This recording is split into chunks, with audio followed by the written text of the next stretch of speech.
Shalom saudaraku yang dikasihi Tuhan Yesus Kristus. Selamat pagi, salam sejahtera untuk kita semuanya. Selamat datang kembali di Renungan Rohani pagi hari ini. Semoga saudara yang terkasih dalam keadaan sehat selalu. Kiranya damai dan sukacita Roh Kudus melimpah di dalam hati dan pikiran saudara saat ini. Sebelum kita mulai renungan pagi ini, marilah kita bersama-sama berdoa. Tuhan Yesus, terima kasih sudah membangunkanku pagi hari ini. Terima kasih atas penyertaan dan perlindungan Tuhan. Semua karena karunia Tuhan aku dapat bangun dengan pagi hari ini. Aku menyerahkan seluruh aktivitasku hari ini ke dalam kuasa tangan Tuhan. Jauhkanku dari yang jahat, ya Tuhan. Tuhan Yesus, tolong lindungi dan berkati aktivitasku hari ini. Tolong berkati juga keluarga dan teman-temanku, Bapa Surgawi, oleh karya Roh Kudus. Tolonglah aku untuk menjauhi segala sesuatu yang melukai hati-Mu. Ampunilah segala dosa kami, ya Tuhan. Dalam nama Tuhan Yesus, aku sudah berdoa. Amin. Sahabat saudara rohani, pembacaan ayat emas Alkitab renungan kita hari ini terambil dari Yohanes 17 ayat 3 sampai dengan ayat 12. Inilah hidup yang kekal itu, yaitu bahwa mereka mengenal Engkau, satu-satunya Allah yang benar, dan mengenal Yesus Kristus yang telah Engkau utus. Aku telah mempermuliakan Engkau di bumi dengan jalan menyelesaikan pekerjaan yang Engkau berikan kepadaku untuk melakukannya. Oleh sebab itu, ya Bapa, permuliakanlah aku padamu sendiri dengan kemuliaan yang kumiliki di hadirat-Mu sebelum dunia ada. Aku telah menyatakan nama-Mu kepada semua orang, yang Engkau berikan kepadaku dari dunia. Mereka itu milik-Mu dan Engkau telah memberikan mereka kepadaku, dan mereka telah menuruti firman-Mu. Sekarang mereka tahu, bahwa semua yang Engkau berikan kepadaku itu berasal daripada-Mu. Sebab segala firman yang Engkau sampaikan kepadaku telah Kusampaikan kepada mereka dan mereka telah menerimanya. Mereka tahu benar-benar, bahwa aku datang daripada-Mu, dan mereka percaya, bahwa Engkaulah yang telah mengutus aku.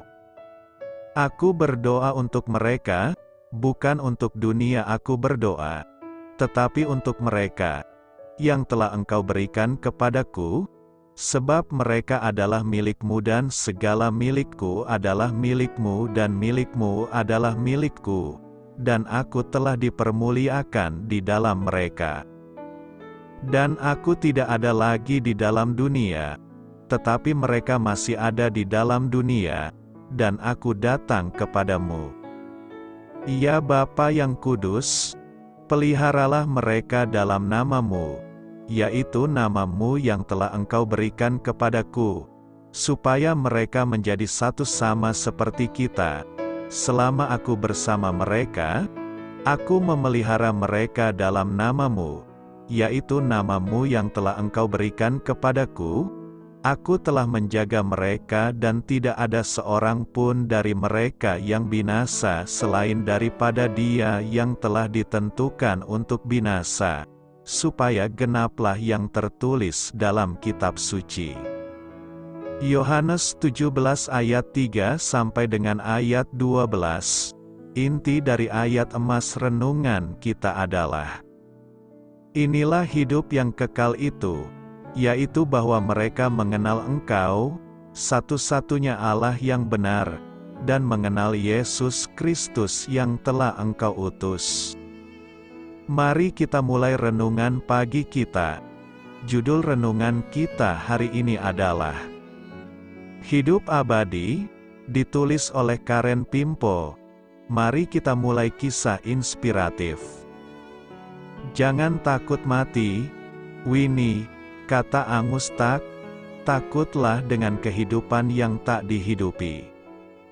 Kutipan tersebut, yang berasal dari buku yang difilmkan, Tak Everlasting, Tak yang abadi, jadi menarik karena diucapkan oleh Angus yang tidak dapat mati. Dalam cerita itu, keluarga Tak merupakan makhluk abadi. Karena jatuh cinta kepada Winnie, Jessie Tak yang masih muda memohon agar gadis itu mencari keabadian supaya mereka dapat bersama selamanya. Namun, Angus yang bijak mengerti bahwa hidup abadi saja tidak akan mendatangkan kepuasan. Budaya kita mengatakan bahwa kita baru benar-benar bahagia apabila kita sehat, muda, dan energi selamanya. Sesungguhnya, kepuasan kita tidak diperoleh dari semua itu. Sebelum disalibkan, Tuhan Yesus berdoa untuk murid-muridnya dan untuk umatnya di masa depan. Dia berkata, "Inilah hidup yang kekal itu, yaitu bahwa mereka mengenal Engkau, satu-satunya Allah yang benar, dan mengenal Yesus Kristus yang telah Engkau utus." Kepuasan dalam hidup berasal dari hubungan kita dengan Allah melalui iman kepada Yesus Kristus. Dialah pengharapan kita untuk masa depan dan sukacita kita untuk masa kini. Yesus berdoa agar murid-muridnya menerapkan pola hidup yang baru, menuruti Allah, percaya bahwa Yesus telah diutus oleh Allah Bapa, dan menjadi satu. Sebagai orang percaya, kita menantikan kehidupan yang kekal di masa depan bersamanya. Namun, selama masih hidup di bumi, kita dapat mempunyai hidup dalam segala kelimpahan yang Dia janjikan saat ini juga. Amin. Marilah kita renungkan di dalam hati kita. Di mana Anda menemukan sukacita dan kepuasan dalam hidup ini?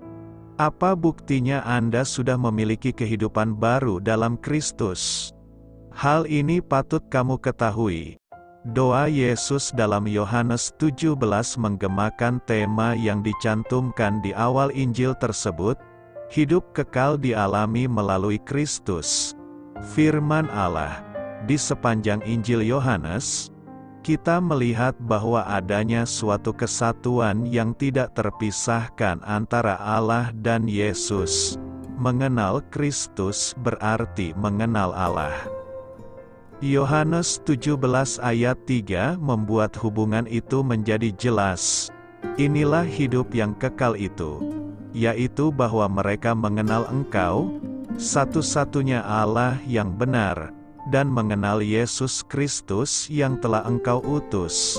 Melalui Kristus, orang-orang percaya dibawa oleh Roh Kudus untuk mengalami hidup yang kaya, penuh sukacita, dan abadi dari Allah Tritunggal, Bapa, Anak, dan Roh Kudus. Doa saya menyertai saudara sekalian. Marilah kita menyampaikan doa syafaat. Tuhan Yesus, tolonglah aku menyadari dan menghargai hidup berkelimpahan yang telah Engkau anugerahkan bagiku. Amin. Sampaikan harapan dan permintaan saudara kepada Tuhan.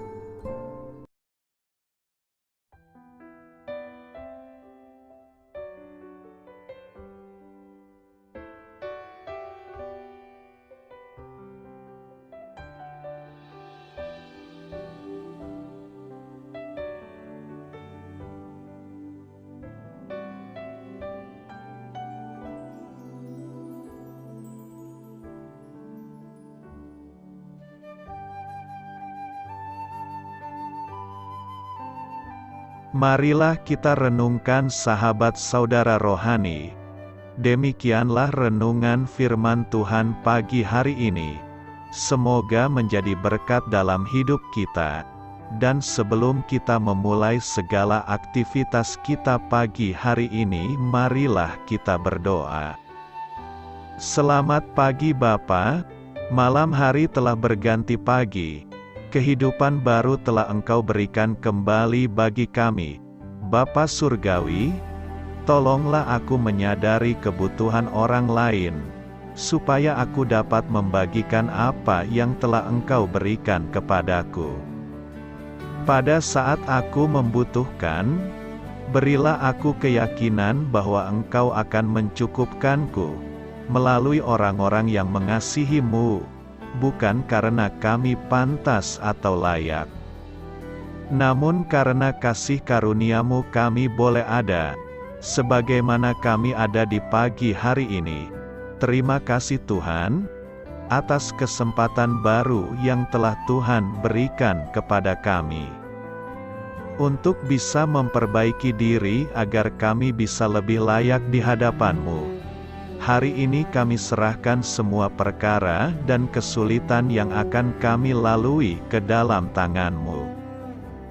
Biarkanlah kami bisa memuliakan-Mu dalam segala aktivitas yang akan kami lakukan. Amin. Biarlah firman Tuhan menjadi pengingat untuk kita semua, bahwa tuntunan dari Roh Kudus akan selalu memberi jalan keluar bagi setiap permasalahan hidup kita, dan memberi kedamaian di hati kita. Sampai jumpa di renungan pagi saudara rohani berikutnya. Kiranya Tuhan selalu memberkati saudara semua hari ini. Amin. Shalom.